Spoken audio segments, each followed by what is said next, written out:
আল্লাহ নবী মুহাম্মদ সাল্লাল্লাহু আলাইহি ওয়াসাল্লাম বলেন, এক খন্দকের দূরত্ব হচ্ছে আসমান এবং জমিনের মধ্যবর্তী যে দূরত্ব, এমন এক দূরত্বকে বলা হয় এক খন্দক। তাহলে এক খন্দক যদি আসমান এবং জমিনের মধ্যবর্তী দূরবর্তীটা হয়, 3 খন্দক হবে এরকম 3টা দূরত্ব। নবীজি বলেন, যে ব্যক্তি রমজান মাসে মাত্র আল্লাহকে খুশি করার জন্য একদিন এতেকাফ করবে, আল্লাহ তাআলা খুশি হইয়া জাহান্নামকে তার থেকে 3 খন্দক দূরে সরায় দিবেন। কয় খন্দক দূরে সরাবেন? কয় দিনে? একদিনে। তাহলে 10 দিন কোনো ব্যক্তি যদি এতেকাফ করে, কত খন্দক দূরে সরায় দিবেন? 30 খন্দক। এক এক খন্দকের দূরত্বের পরিমাণ কতটুকু? আসমান থেকে জমিনের দূরত্ব যতটুকু। সুবহানাল্লাহ বলেন। তাহলে বোঝা গেল এতেকাফ যারা বুড়ো হয়ে গেছে, হাঁটতে পারে না, চলতে পারে না, তাদের জন্য নাকি যারা জাহান্নাম থেকে দূরত্ব চায় তাদের জন্য? তো আল্লাহ তাআলা যদি জাহান্নামকে 30 খন্দক দূরে সরাই দেন, এর অর্থ হচ্ছে জান্নাতকে আল্লাহ তাআলা তার নিকটবর্তী করাই দেবেন। সুবহানাল্লাহ। সত্যায়ন টিভি, শুদ্ধতা ছড়াই প্রাণে প্রাণে। আগামী শুক্রবার আসতে আসতে 3য় দশক শুরু হয়ে যাবে। আর 3য় দশকে গুরুত্বপূর্ণ 2টি ইবাদতের সুযোগ আছে আমাদের। একটি হচ্ছে লাইলাতুল কদর, আরেকটি হচ্ছে ইতিকাফ। অতএব আজকের আলোচ্য বিষয় আমাদের লাইলাতুল কদরের অর্থ কি, লাইলাতুল কদরকে লাইলাতুল কদর কেন বলা হয়, 2 নাম্বার লাইলাতুল কদরের বৈশিষ্ট্য কি, 3 নাম্বার লাইলাতুল কদরে আমাদের করণীয় কি, 4 নাম্বার লাইলাতুল কদর কবে, 5 নাম্বার এতেকাফ কাকে বলে ও এতেকাফের বিধান কি। লাইলাতুল কদর, লাইলাতুল শব্দের অর্থ হচ্ছে রাত,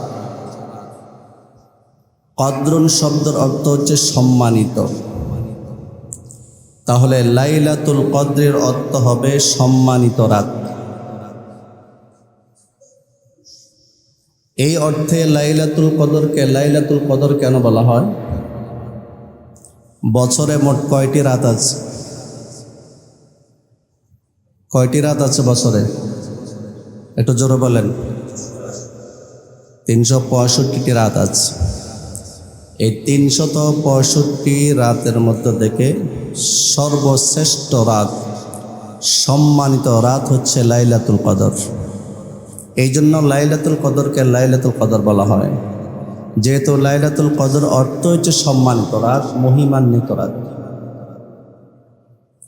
লাইলাতুল কদরকে লাইলাতুল কদর বলার 2 নাম্বার কারণ, যে ব্যক্তি মূলত কোনো দামি লোক না,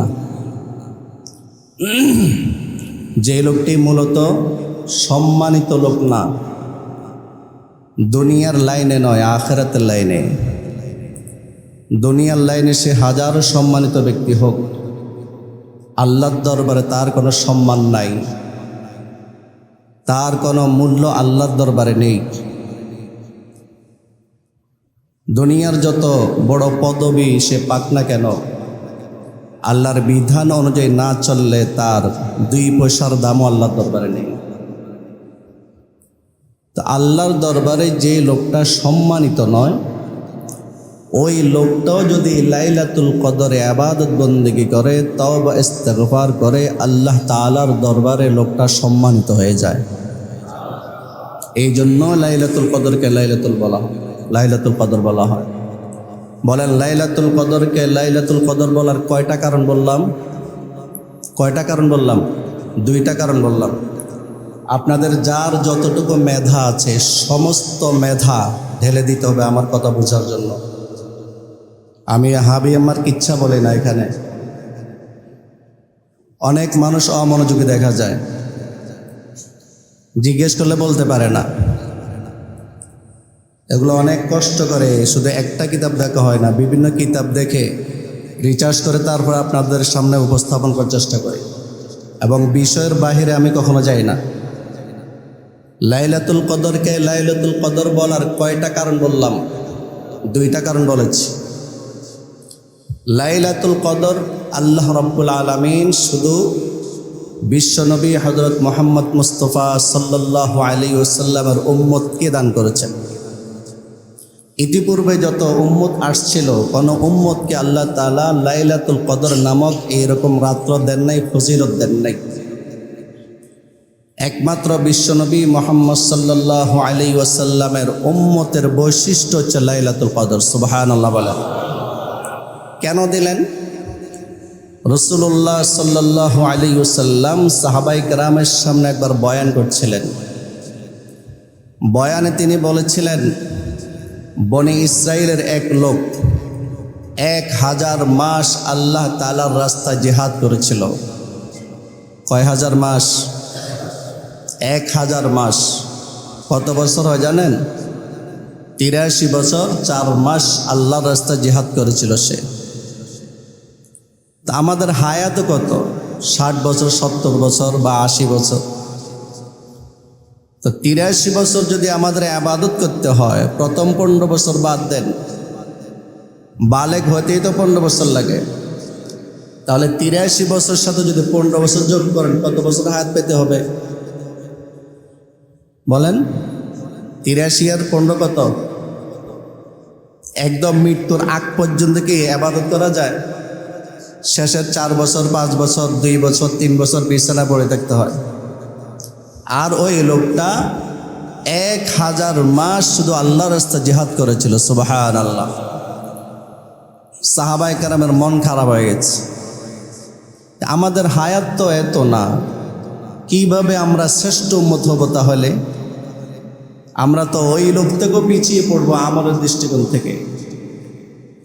শুধু তাই না, নবীজি বলেছেন যে হযরতে জাকারিয়া আলাইহিস সালাতু ওয়াসসালাম 80 বছর ইবাদত করেছেন। সুবহানাল্লাহ বলেন।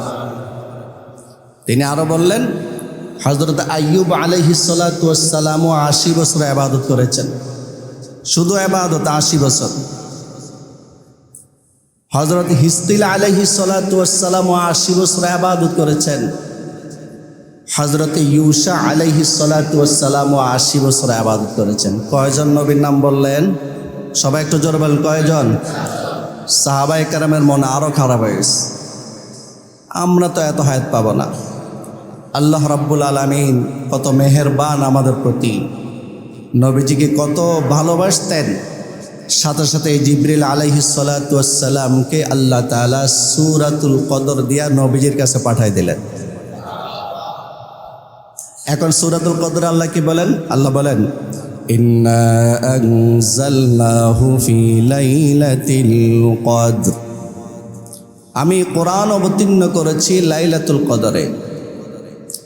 লাইলাতুল কদরের সাথে তখন নবীজি পরিচিত ছিলেন না। লাইলাতুল কদর কি নবীজি জানতেন না। কিভাবে জানবেন? ইতিপূর্বে তো ছিলই না লাইলাতুল কদর, সাহাবায়ে কেরামও জানতেন না। তো এই লাইলাতুল কদর প্রতি নবীজির আগ্রহ বৃদ্ধি করার জন্যই আল্লাহ তাআলা বললেন, ওয়ামা আদরাকা মা লাইলাতুল কদর। হে নবী, আপনি কি লাইলাতুল কদর সম্বন্ধে জানেন? কিছু কি জানেন আপনি? তো নবীজি কোত্থেকে জানবে? আল্লাহ নিজেই পরিচয় তুলে ধরেছেন, লাইলাতুল কদরি খায়রুম মিন আলফি শাহর। 1000 মাসের চেয়ে শ্রেষ্ঠ হচ্ছে লাইলাতুল কদর, একটি রাত শুধু। সুবহানাল্লাহ। তাহলে ঘটনা মনে আছে তো? কয় হাজার মাস যুদ্ধ করেছিল? 1000 মাস। আর 4 জন নবীর কথা বলেছিলেন কত বছর? 80 বছর করে। এখন আমরা যদি 1000 মাস হিসাব করে আমাদের কত হবে? 83 বছর 4 মাস হয়ে যাবে। এই 83 বছর 4 মাস অর্থাৎ 1000 মাসের বরাবর বলেন নাই, 1000 মাসের চেয়ে উত্তম বলেছেন। কি পরিমাণ উত্তম এটা একমাত্র কে জানেন? আরো কত বেশি দিবেন? সেটা কি 2000 মাস নাকি 10,000 মাস নাকি আরো বেশি? নাকি আল্লাহ দিতে পারবেন না? পারবেন না? এই 1000 মাস কি ওই সমস্ত লোকদের 1000 মাস যারা নাকি গাফেল, যারা আল্লাহর বিধান মানে না? না, এই 1000 মাস হলো ওই সমস্ত লোকদের যারা আল্লাহর বিধানের বাহিরে এক কদমও দেন নেই, শুধু আল্লাহর ইবাদত বন্দেগী করেছেন। এমন 1000 মাস হচ্ছে উত্তম। আমি খাইলাম আর ঘুমালাম, এইভাবে 1000 মাস আমার অতিবাহিত হয়ে গেল, এমন 1000 মাস না। যেই 1000 মাসে ইবাদত বন্দেগী করা হয়েছে, এমন 1000 মাস থেকে উত্তম আল্লাহ তাআলা আমাদেরকে শুধুমাত্র একটি রাত দান করেছেন, যে রাতের নাম হচ্ছে লাইলাতুল কদর।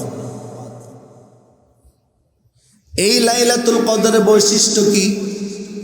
পয়েন্ট মনে আছে তো আপনাদের? লাইলাতুল কদরের বৈশিষ্ট্য কি? 1 নম্বর বৈশিষ্ট্য, লাইলাতুল কদর হচ্ছে এমন একটি রাত যেই রাতে আল্লাহ তাআলা পবিত্র কোরআন অবতীর্ণ করেছেন।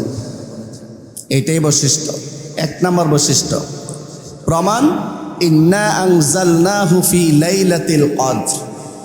আল্লাহ বলেন এই কোরআন আমি আল্লাহ লাইলাতুল কদরে নাজিল করেছি।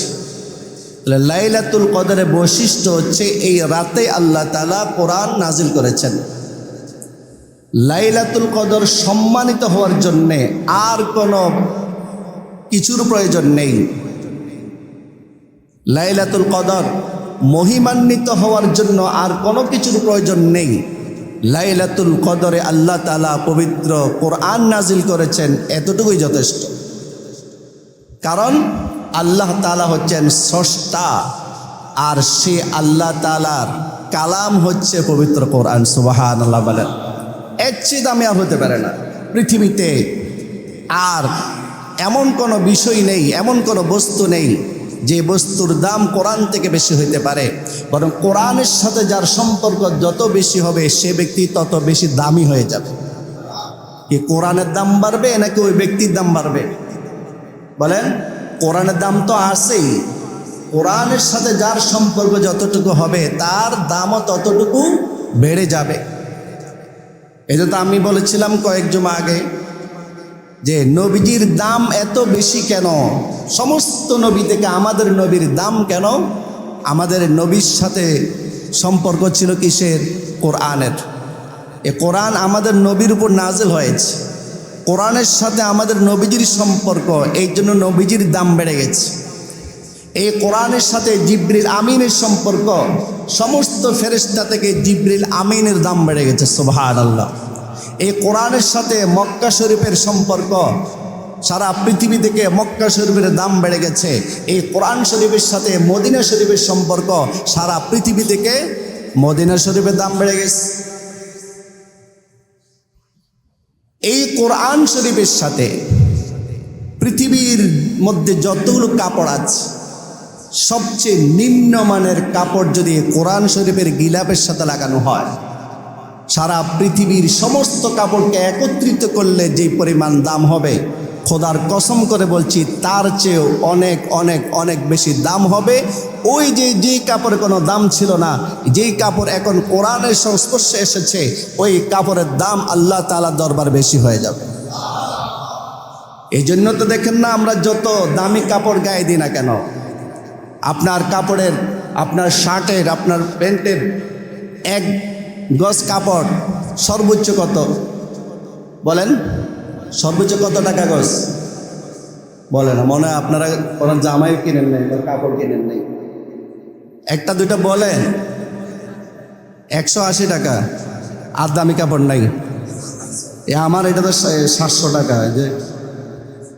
যে ঈদের জামা সেলাই দিচ্ছি আমি 750 টাকা নিচ্ছে 1 গজ। 1 গজ 750 টাকা। জাপানি টরেটা 650। এখন ঈদ উপলক্ষে 100 টাকা তাদের বেশি ব্যবসা করতে হবে, কারণ আমরা রমজান মাসকে তো ব্যবসার জন্য গ্রহণ করে নিয়েছি, এটা আমি বলেছিলাম। তাহলে 750 টাকা 1 গজ কাপড়, এটা আমার গায়ের সাথে লেগেছে, আপনার গায়ের সাথে লেগেছে। কখনো যদি এই জামাটা আপনার হাত থেকে পড়ে যায়, তখন আপনি কি করবেন? ঝাড়া দিয়ে আবার আলনার উপর রেখে দেবেন, নাকি চুমু দিবেন, বুকের সাথে লাগাবেন। কিন্তু যেই কাপড়ের দাম একেবারে কম ছিল, যে কাপড় দিয়ে কোরআন শরীফের গিলাফ বানানো হয়েছিল, সেই গিলাফটা যদি আপনার হাত থেকে পড়ে যায়, নিচে পড়ে যায়, তখন আপনি কি করবেন? একটু বলেন না সবাই। প্রথমত ভয় হুজুরের কাছে যাওয়ার চেষ্টা করবেন যে আল্লাহ কোনো কিছু কাফারা দিতে হবে কিনা, আমার উপর যদি খোদা গজব পড়ে যায়। সাথে সাথে নিয়ে চুমু খাবো, বুকের সাথে লাগাবো, কপালের সাথে লাগাবো, চোখের সাথে লাগাবো। কেন? এই কাপড়ের দাম তো বেশি না? বলেন তো তাহলে এই কাপড়ের দাম কেন বেড়ে গেল? কোরআনের স্পর্শে, কোরআনের সংস্পর্শে আসছে কাপড়টা। ঠিক তদ্রুপভাবে কোরআনের সাথে যে মানুষের সম্পর্ক যত বেশি হবে, আল্লাহ তাআলার দরবারেও তার দাম তত বেশি বেড়ে যাবে। সুবহানাল্লাহ। তাহলে বলেন, লাইলাতুল কদরের 1 নম্বর বৈশিষ্ট্য হচ্ছে এই রাতে আল্লাহ তাআলা পবিত্র কোরআন নাজিল করেছেন। 2 নম্বর বৈশিষ্ট্য, লাইলাতুল কদর 1000 মাস থেকেও উত্তম। সুবহানাল্লাহ। 3 নম্বর বৈশিষ্ট্য, লাইলাতুল কদর হচ্ছে এমন একটি রাত, যেই রাতে জিবরিল আমিন একদল রহমতের ফেরেশতা নিয়ে দুনিয়াতে অবতরণ করেন। সুবহানাল্লাহ বলেন। কয় নম্বর বৈশিষ্ট্য? 3 নম্বর বৈশিষ্ট্য। লাইলাতুল কদরের 4 নম্বর বৈশিষ্ট্য হচ্ছে এই লাইলাতুল কদর অর্থাৎ সূর্যাস্তের সাথে সাথে শবে সাদেক হওয়া পর্যন্ত এই পুরোটা সময় শান্তি আর শান্তি, কল্যাণ আর কল্যাণ, যেখানে অকল্যাণের লেশ মাত্র নেই। সুবহানাল্লাহ বলেন। লাইলাতুল কদরে কয়টা বৈশিষ্ট্য বললাম? কয়টা বৈশিষ্ট্য?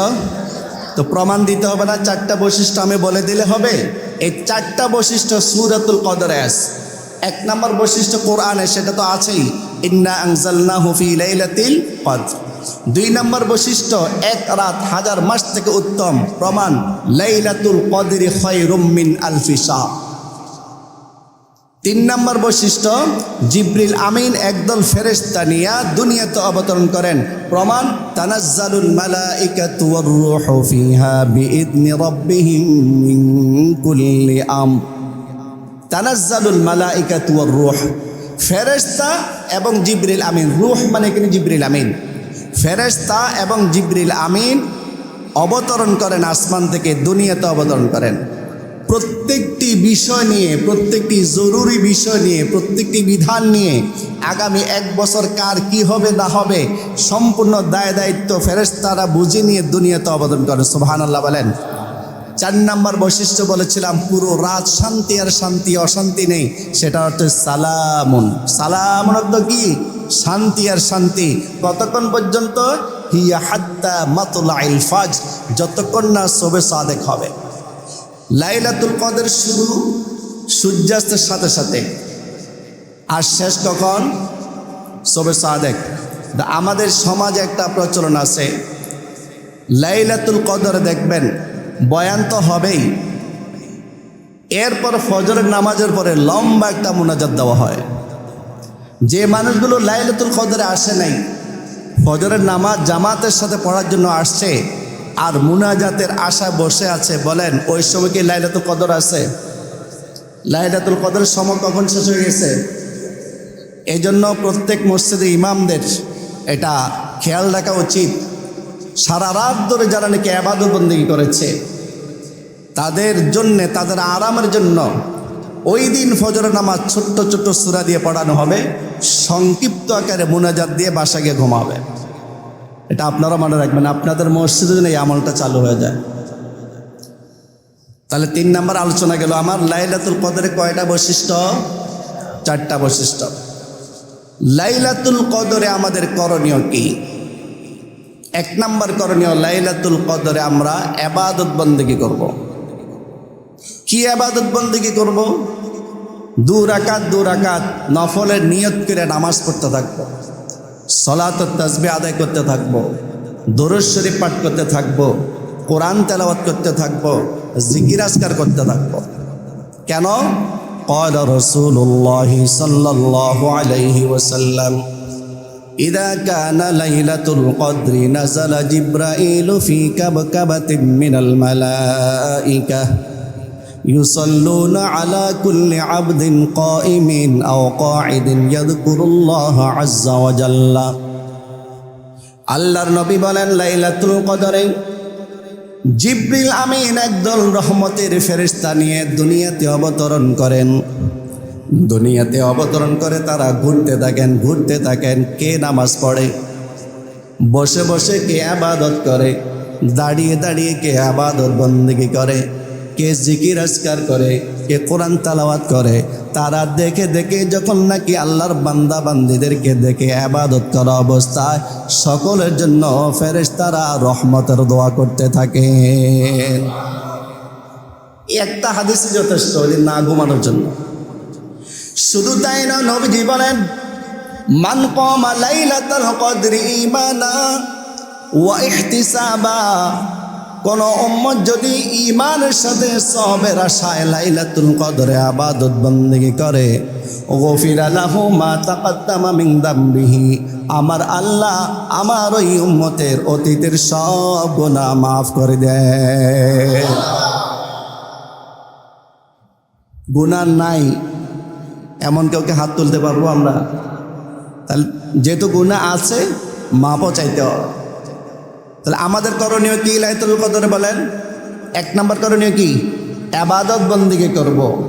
যেই যে ইবাদত পারেন, 2 রাকাত আপনি 4 রাকাত পড়েন, 6 রাকাত পড়েন, 100 রাকাত পড়েন, তবে সংখ্যা না বাড়িয়ে ওই রাকাতগুলোর মান বাড়ানোর চেষ্টা করবেন।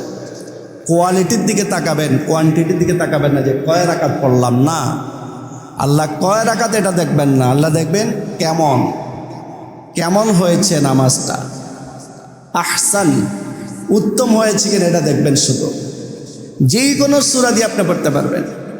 অনেকে লাইলাতুল কদর আসলে ইবাদত বন্দি করতে চায় না, মনে করে যে নির্দিষ্ট নামাজ নির্দিষ্ট সূরা দিয়ে পড়তে হবে। না, যেই কোনো সূরা দিয়ে আপনি যত রাকাত মন চায় তত রাকাত আপনি পড়তে পারবেন। পারবো না ইনশাআল্লাহ? 2 নাম্বার করণীয় আমরা দোয়া করব, বেশি বেশি কি করব? দোয়া করব। কেন? আম্মাজান আয়েশা রাদিয়াল্লাহু তাআলা আনহা নবীজিকে প্রশ্ন করলেন, হে আল্লাহর রাসূল, আমি যদি বুঝতে পারি লাইলাতুল কদর কোনটি তাহলে আমি কি আমল করব? মাযা আকুলু ফিহা, আমি কি বলবো আল্লাহকে সে রাত্রে? ক্বালা কুলি, নবী বললেন হে আয়েশা তুমি বলবা আল্লাহুম্মা ইন্নাকা আফুউন তুহিব্বুল আফওয়া ফাআফু আন্নী। আল্লাহুম্মা ইন্নাকা আফুউন, হে আল্লাহ তুমি ক্ষমাশীল, তুহিব্বুল আফওয়া তুমি ক্ষমা করাকে ভালোবাসো, ফাআফু আন্নী অতএব তুমি আমাকে ক্ষমা করে দাও। সুবহানাল্লাহ বলে। কত সুন্দর কথা। আল্লাহুম সবাই মুখস্থ করেন, আল্লাহুম্মা ইন্নাকা আফুউন তুহিব্বুল আফওয়া ফাআফু আন্নী। আল্লাহুম্মা ইন্নাকা আফুউন তুহিব্বুল আফওয়া ফাআফু আন্নী। আয় আল্লাহ আপনি হচ্ছেন ক্ষমাশীল, আপনি ক্ষমা করাকে ভালোবাসেন, তাই আপনি আমাকে ক্ষমা করে দেন। এখানে একটা প্রশ্ন, আন্নী বলবো না আন্না বলবো? আপনি যদি শুধু নিজের জন্য ক্ষমা চান আল্লাহর কাছে তখন আন্নী বলবেন। কি বলবেন? ফাআফু আন্নী বলবেন। আর যদি সবার জন্য ক্ষমা চান তখন বলবেন ফাআফু আন্না, আমাদেরকে ক্ষমা করে দেন। আরেকটা প্রশ্ন, উত্তম কোনটা? লাইলাতুল কদর শুধু আমি আমার জন্য দোয়া করব নাকি সবার জন্য দোয়া করব? সবার জন্য দোয়া করব। কারণ সবার জন্য যদি আমি দোয়া করি তখন ফেরেশতারা আল্লাহকে বলবে, আল্লাহ এই লোকটা যে দোয়া করতেছে এই লোকটার জন্য তুমি দোয়া কবুল করো। কিন্তু নিজের জন্য যদি নিজে দোয়া করে ফেরেশতারা কিন্তু এই কথা বলে না, আল্লাহর কাছে আবদার করে না, আবেদন করে না। তাহলে আমার জন্য উচিত কোনটা হবে? শুধু নিজের জন্য দোয়া না করিয়া সকলের জন্য। এই জন্য আমরা মুনাজাতে ফাআফু আন্নিও বলি, আবার ফাআফু আন্নাও বলি। আপনারা বিভ্রান্তি শিকার হবেন না যে এক এক হুজুরে এক এক রকম বলে। কেন? ফাআফু আন্নি মানে আল্লাহ আপনি আমাকে ক্ষমা করুন, আর ফাআফু আন্না মানে আল্লাহ আপনি আমাদেরকে ক্ষমা করুন। কয়টা করণীয় গেল? 1 নম্বরে ইবাদত, যে কোনো ইবাদত করব। 2 নম্বর দোয়া। 3 নম্বর করণীয় শুধু আমি মসজিদে বসে বসে ইবাদত করলাম হবে না। বরং নবীজি সাল্লাল্লাহু আলাইহি ওয়াসাল্লাম যখন শেষ দশক শুরু হয়ে যেত তখন সাদ্দা মিজারাহু, তখন তিনি লুঙ্গি ভালোভাবে মজবুত করে বেঁধে নিতেন, অর্থাৎ আমলে বেশি বেশি মনোযোগ দিতেন। সুবহানাল্লাহ। এবং ওয়াইকাদা আহলাহু, তার পরিবার পরিজনকেও তিনি জাগিয়ে দিতেন, তাদেরকে বলতেন তোমরাও আল্লাহ তাআলার কাছে বেশি বেশি দোয়া করো, বেশি বেশি ক্ষমা চাও।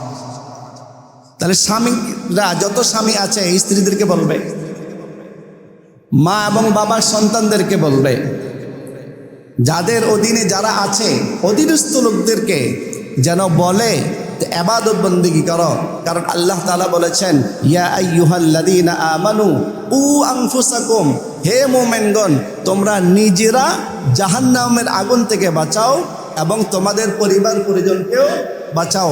ইয়া আইয়ুহাল্লাযীনা আমানু কু আনফুসাকুম ওয়া আহলিকুম নারা, নিজেরাও বাঁচাও তোমাদের পরিবার পরিজনকেও বাঁচাও। কয়টা দায়িত্ব গেল আমাদের? অনেক দায়িত্ব, তিনটা বললাম। লাইলাতুল কদর কবে? লাইলাতুল কদর কবে?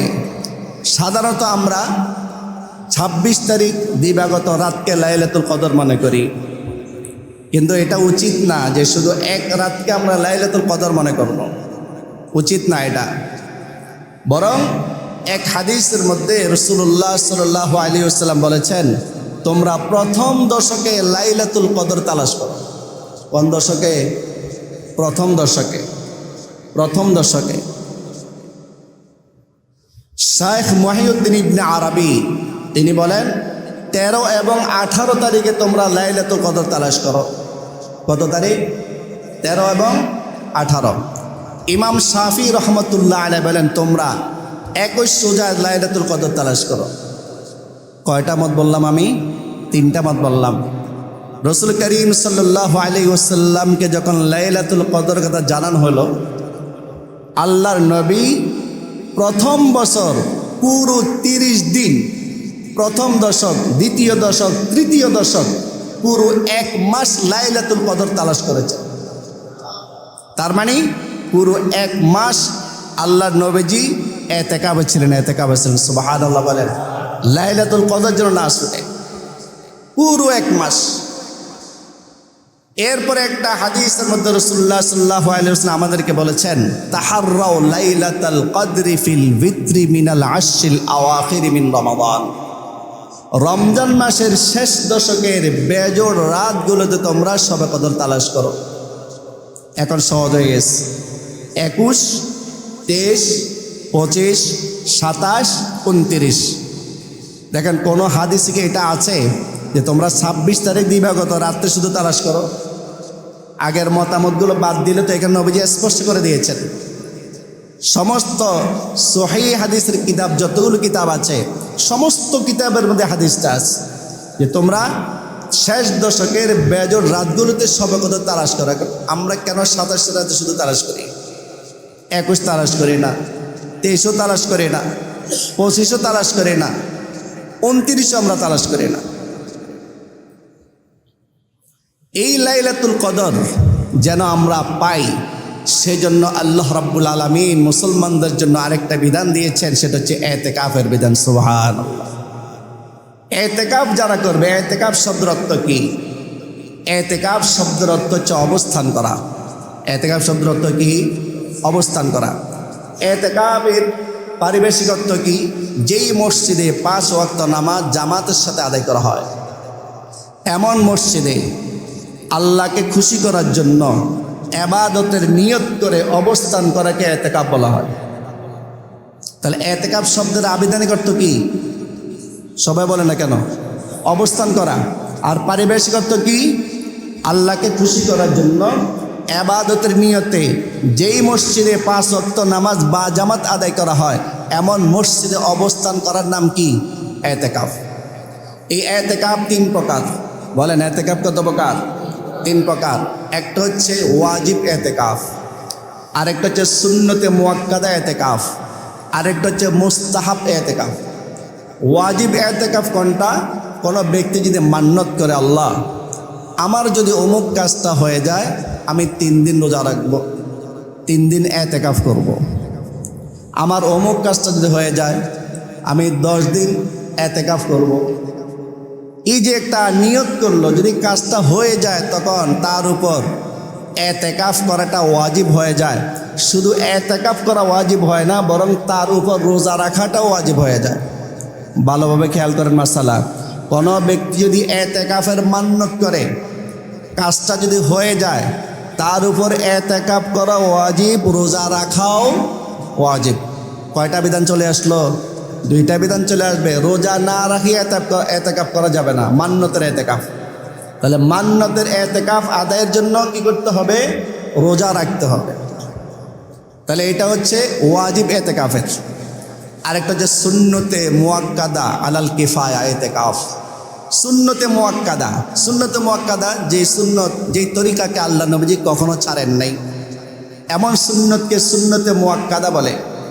এই সুন্নতে মুআক্কাদা বা 2 প্রকার। একটা হচ্ছে ব্যক্তিগতভাবে প্রত্যেকের উপর স্বতন্ত্রভাবে সুন্নতে মুআক্কাদা আদায় করাটা অপরিহার্য। যেমন ফজরের 2 রাকাত সুন্নত, জোহরের 4 রাকাত, ফরজের আগে 4 রাকাত, পরে 2 রাকাত, মাগরিবের ফরজের পরে 2 রাকাত, এশার নামাজ আদায়ের পরে 2 রাকাত। এগুলা স্বতন্ত্রভাবে সুন্নতে মুআক্কাদা। আরেকটা হচ্ছে সুন্নতে মুআক্কাদা আলাল কিফায়া, সবার পক্ষ থেকে একজনও যদি সুন্নতে মুআক্কাদা আদায় করে দেয় যথেষ্ট হয়ে যাবে। যেমন এতেকাফ। তাহলে এতেকাফ এটা সুন্নতে মুআক্কাদা। এবং কেমন মুআক্কাদা? একজনে আদায় করে দিলে পুরো মহল্লাবাসী থেকে আদায় হয়ে যাবে। নবী করিম সাল্লাল্লাহু আলাইহি ওয়াসাল্লাম প্রথম এতেকাফ করেছেন পুরো 1 মাস। এরপরে আল্লাহ নবী মুহাম্মদ সাল্লাল্লাহু আলাইহি ওয়াসাল্লাম যখন হিজরত করলেন, টানা 9 বছর তিনি এতেকাফ করেছেন। সুবহানাল্লাহ। কয় বছর? 9 বছর। এই জন্য এটা মুআক্কাদ, নবীজি কখনো ছাড়েন নাই। 9 বছর। এবং 8 বছর পর্যন্ত 10 দিন করে এতেকাফ করেছিলেন। আর যেই বছর নবীজি ইন্তেকাল করেছেন, সেই বছর নবীজি 20 দিন এতেকাফ করেছিলেন। তাহলে প্রথম হচ্ছে 1 মাস, পরে হলো কত? 20 দিন। মাঝখানে যে বছরগুলো কতদিন করে? 10 দিন করে। কথাকে বুঝে আসছে আপনাদের? তো এখন আমাদের উপর বিধান 1 মাসও না, 20 দিনও না, কয়দিন মাত্র? এখন বলতে পারেন হুজুর আমরা তো ব্যস্ত, এতেকাফে কিভাবে থাকি? এতেকাফে কিভাবে থাকি? আমরা তো ব্যস্ত। বিয়ের আগ পর্যন্ত কোনো ব্যস্ততা নাই। কি আমার সাথে একমত না আপনারা? বিয়ের আগ পর্যন্ত কি নাই? কোনো ব্যস্ততা নাই। বিয়ের পরে ব্যস্ততা শুরু হয় একজনের, মাত্র স্ত্রীর। এরপরে আওলাদ ফরজন দিলে আস্তে আস্তে বাড়তে থাকে। স্ত্রী কয়জন? কথা বলেন, স্ত্রী কয়জন? একজন। আল্লাহর নবীর স্ত্রী কয়জন ছিলেন? কয়জন? 9 জন ছিলেন। সুবহানাল্লাহ, 9 জন। তাহলে আমি আপনি মানে নবীজির থেকে স্ত্রীর দৃষ্টিকোণ থেকে বেশি ব্যস্ত। আরে আপনার সকাল থেকে সন্ধ্যা পর্যন্ত এক স্ত্রীর দায়িত্ব পালন করতে করতে আপনার সময়ে আপনি অনেক ব্যস্ত। আর নবীজি 9 জন স্ত্রীর দায়িত্ব পালন করতেন। তাহলে নবীজির কি পরিমাণ ব্যস্ততা ছিল শুধু স্ত্রীর দৃষ্টিকোণ থেকে। নবী করিম সাল্লাল্লাহু আলাইহি ওয়াসাল্লাম মদিনা যাওয়ার পর 57টি যুদ্ধ পরিচালনা করেছিলেন। সুবহানাল্লাহ। এই 57টি যুদ্ধ থেকে 27টি যুদ্ধে নবীজি সশরীরে উপস্থিত ছিলেন। সুবহানাল্লাহ বলবেন না? 57টা যুদ্ধকে আপনি যদি মাত্র এই কয়েকটা বছরে ভাগ দেন, এক বছরে কি পরিমাণ করে, কয়টা যুদ্ধ করে? তাহলে নবীজির থেকে আমরা বেশি ব্যস্ত। নবী করিম সাল্লাল্লাহু আলাইহি ওয়াসাল্লামের কাছে সাহাবায়ে কেরাম আসতেন। বিদায় হজের ভাষণে 1.25 লক্ষ সাহাবায়ে কেরাম ছিলেন একসাথে। কিন্তু শুধু 1.25 লক্ষ সাহাবায়ে কেরাম না, কমপক্ষে 1.5 লক্ষ সাহাবায়ে কেরামের সমস্যার সমাধান করতেন নবীজি সাল্লাল্লাহু আলাইহি ওয়াসাল্লাম। কত লক্ষ? 1.5 লক্ষ।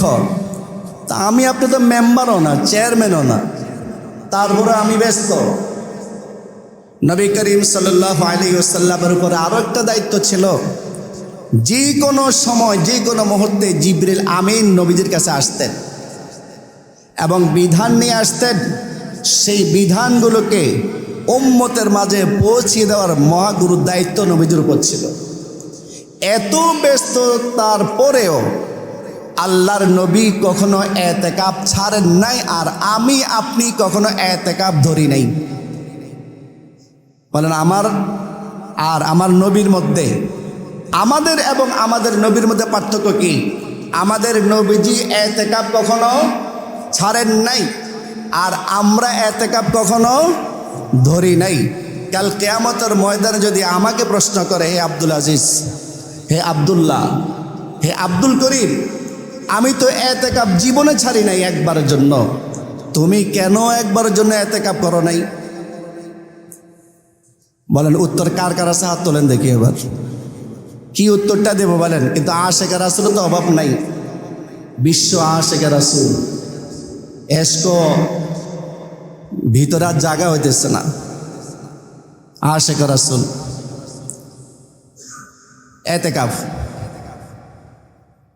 এতেকাফ থাকলে সে ব্যক্তির জন্য লাইলাতুল কদর পাওয়াটা একেবারে সহজ।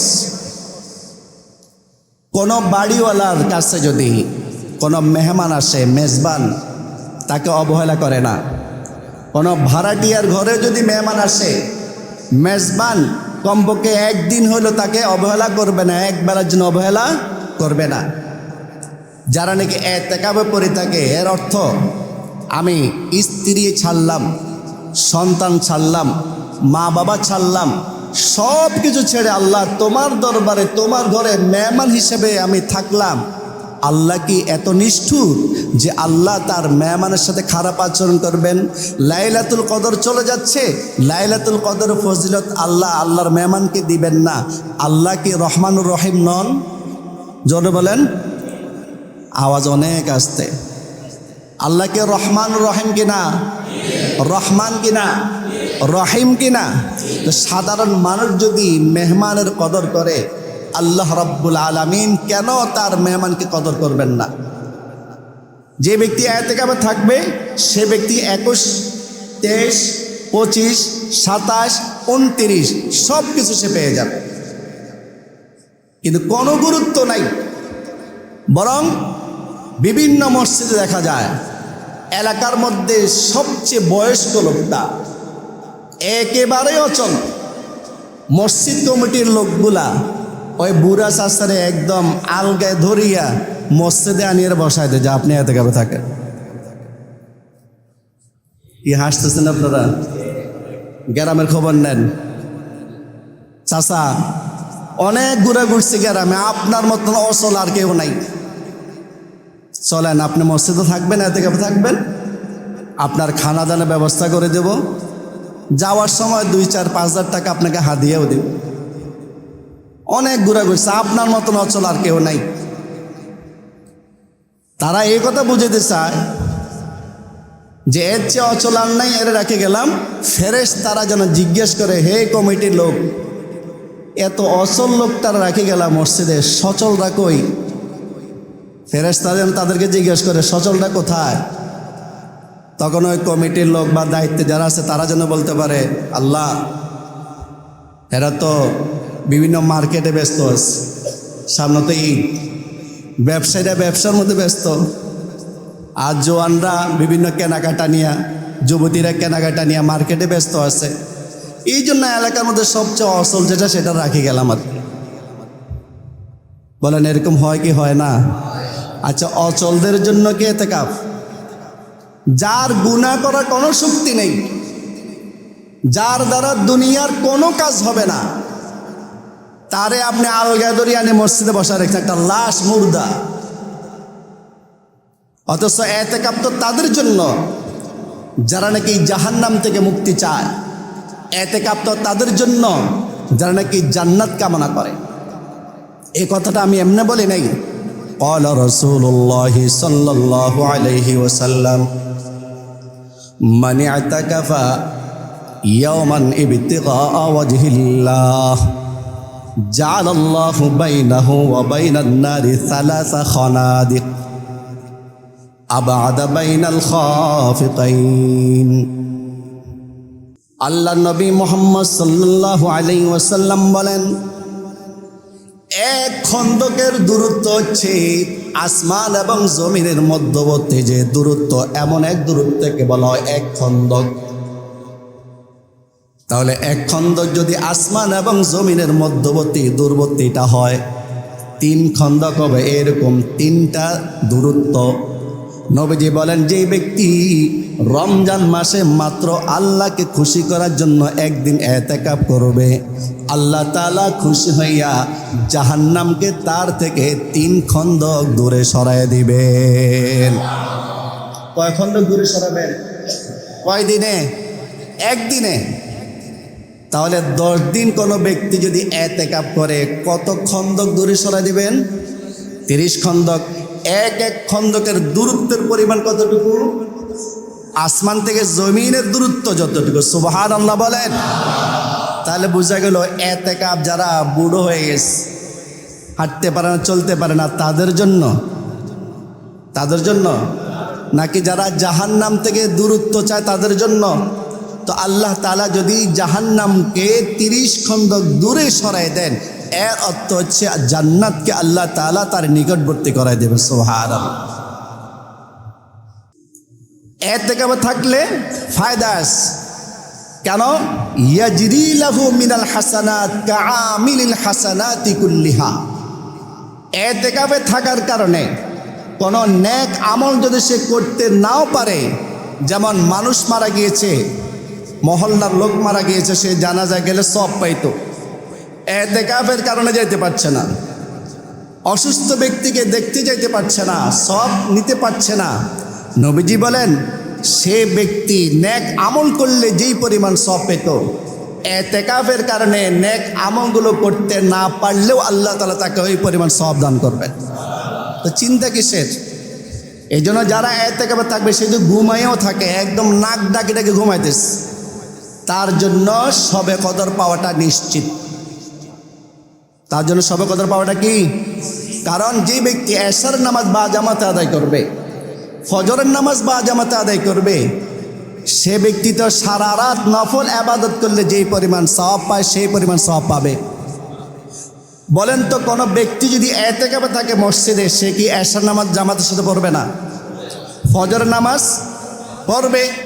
সুতরাং যে ব্যক্তি এতেকাফে থাকবে, সে যদি ঘুমিয়েও থাকে, তার লাইলাতুল কদর পাওয়াটা প্রায় নিশ্চিত।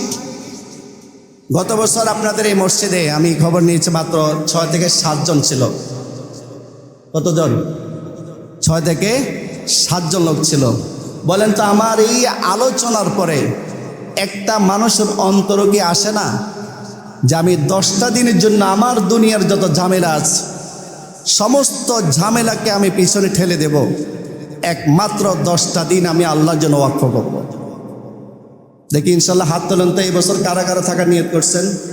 আলহামদুলিল্লাহ, আলহামদুলিল্লাহ। 1 জন, 2 জন, 3 জন। তুমি থাকবা? মাশাআল্লাহ, তো ছোট। 3 জন, 4 জন ধরলাম, নাহলে মন ভেঙে যাবে। আর কি আছেন? উপরেও আছে ইনশাল্লাহ। আমাদের 2 তলা, 3 তলা, 4 তলা, 5 তলা, 6 তলা। আমার আলোচনা তো সবাই শুনতেস, মা বোনরাও আমার আলোচনা শুনতেস। এতেকাফ শুধু পুরুষদের জন্য না, মা বোনদের জন্য এতেকাফ আছে, তবে মসজিদে না, ঘরের কোনায়। আমরা এতেকাফে বসবো, 20 তারিখ সূর্য ডুবার আগে আগে ঢুকে যেতে হবে, মসজিদে প্রবেশ করতে হবে। মা বোনরা ঘরের যে কোণকে নির্বাচিত করবে এতেকাফের জন্য, সে কোণায় বসে যাবে। সূর্য ডুবার আগে আগে সেখানে চলে যাবে।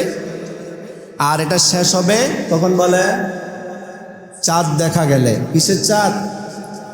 ঈদুল ফিতরের চাঁদ দেখা গেলে। ব্যাস, এই 9 দিন বা 10 দিন ধরেন ইনশাল্লাহ। আজকের আলোচনা দ্বারা যদি সামান্যতম মন গলে, স্ত্রীকে যা বলবেন, শুধু তোমার জন্য আমি ব্যস্ত থাকি। আর নবীজি তো 9 জন স্ত্রী ছিল, কই 9 জন স্ত্রী ব্যস্ত তো নবীজিকে এতেকাফ থেকে দূরে সরাতে পারে নাই। আমি এই বছর এতেকাফ থাকবো, দেখবেন আপনার স্ত্রী আপনাকে কিচ্ছু বলবে না, বরং আপনার স্ত্রী আপনাকে দোয়া করে দেবে। যদি বিশ্বাস না হয় আজকে বাসা যায় বলবে।